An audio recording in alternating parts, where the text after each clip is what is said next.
Hey hey hey! Comment ça va bien? Comme vous l'aurez vu dans le titre, aujourd'hui, vidéo analytique sur la seconde saison de Tokyo Mew Mew, j'ai nommé Tokyo Mew Mew à la mode. Oui bon, alors, quand je dis dissertation, c'est une façon de parler, c'est simplement que je sais que je vais en dire beaucoup. Vous en faites pas, c'est pas parce que j'ai fait elle que je vais commencer à vous sortir un plan en 3 parties, là, thèse, antithèse, prothèse... Ouh, pas fameuse celle-là. Et non, il ne s'agit pas d'une vidéo sur les ressemblances parce qu'ici le but n'est pas de comparer avec un autre manga, mais plutôt de vous montrer l'horreur qu'a pu donner cette saison en termes d'utilité et d'incohérence. De plus, une vidéo ressemblance a déjà été faite avec Mew Mew Power. Je ne verrai donc pas l'intérêt de la refaire avec cette suite. Petite précision avant de commencer, je vais beaucoup gueuler. Voilà, vous êtes prévenus, je vais gueuler. Je vais gueuler parce que, personnellement, je suis fan de Tokyo Mew Mew, je pense que ça on avait plus ou moins compris, et j'aime pas du tout Tokyo Mew Mew à la mode. Pour moi, ce truc n'aurait même jamais dû exister. Et bien sûr, si vous connaissez pas, et que vous voulez pas être spoilé, je vous déconseille de rester sur cette vidéo. Permettez-moi donc de vous parler plus en détail de cette fameuse deuxième saison qui n'a, heureusement, pas connu de version animée. Alors, pour rapide rappel, Tokyo Mew Mew, ou Mew Mew Power, à la base c'est un magical girl relatant l'histoire de 5 jeunes filles qui se découvrent de super pouvoirs grâce à des instincts d'animaux en voie de disparition et qui doivent combattre une menace extraterrestre revenue pour récupérer la Terre parce que les humains font du caca avec. Voilà! Tokyo Mew Mew à la mode est composé de seulement 2 tomes et a été entièrement écrit et dessiné par Mia Ikumi.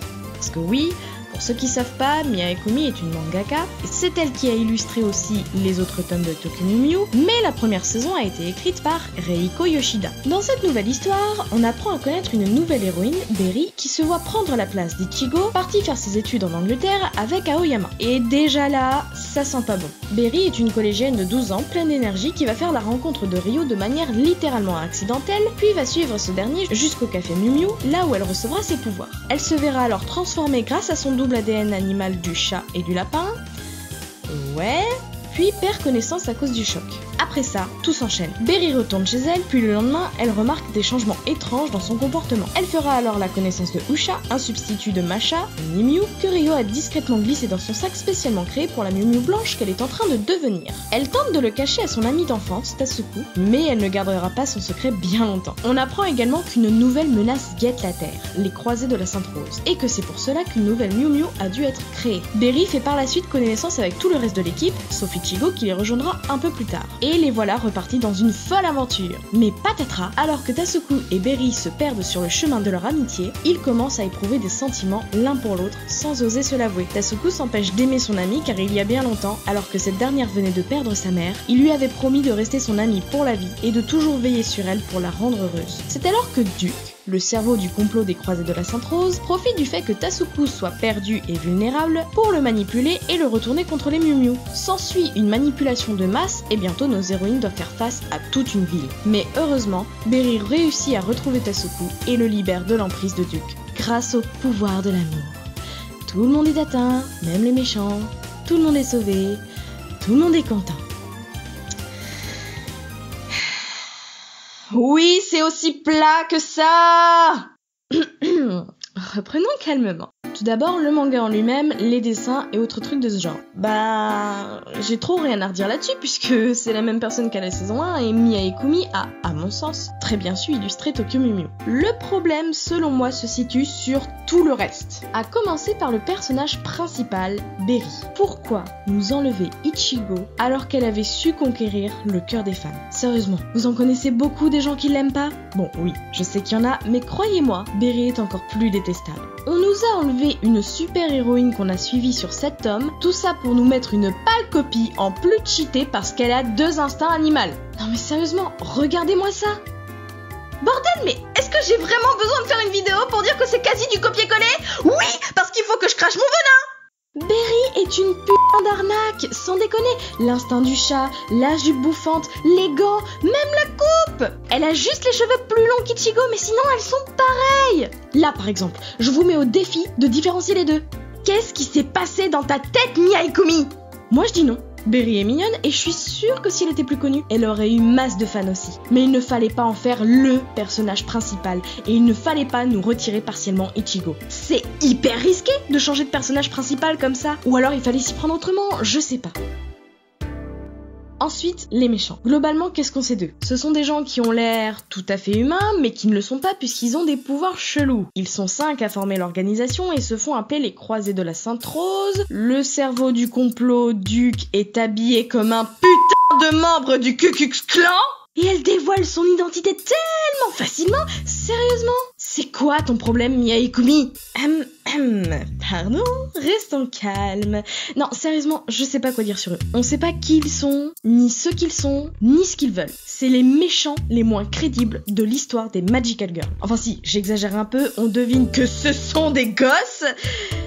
Ah non, pardon. Disons plutôt des ados, voire presque adultes, qui ont suivi les traces des aliens et veulent détruire le monde parce qu'il a été construit par des adultes. Waouh, tellement de crédibilité. Non mais sérieusement, à quel moment ça a du sens? Alors, vous savez quoi? On va faire plus simple. Je vous mets les quelques pages pendant lesquelles on apprend d'où ils viennent et comment ils ont formé leur groupe. Du coup, alerte au spoil?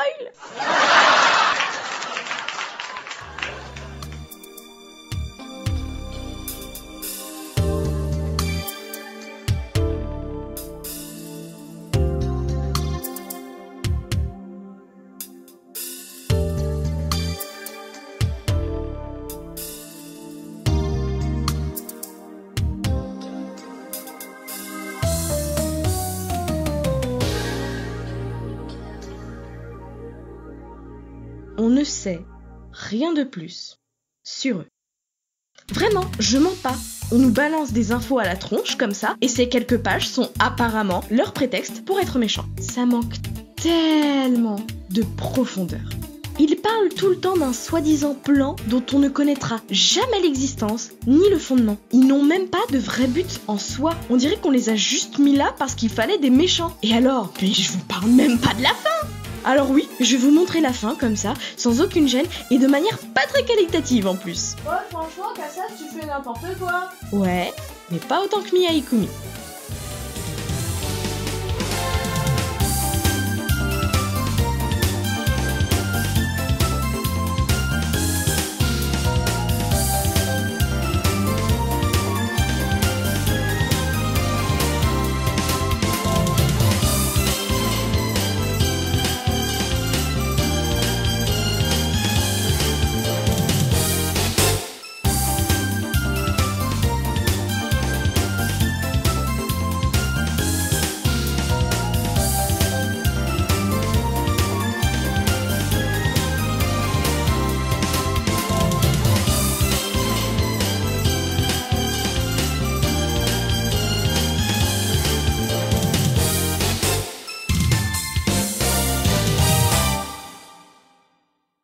Oui, ça se termine comme ça. Point. Tu en veux de la crédibilité? Non, parce qu'à ce niveau-là, même les histoires de Peppa Pig sont beaucoup plus crédibles que ce foutu manga.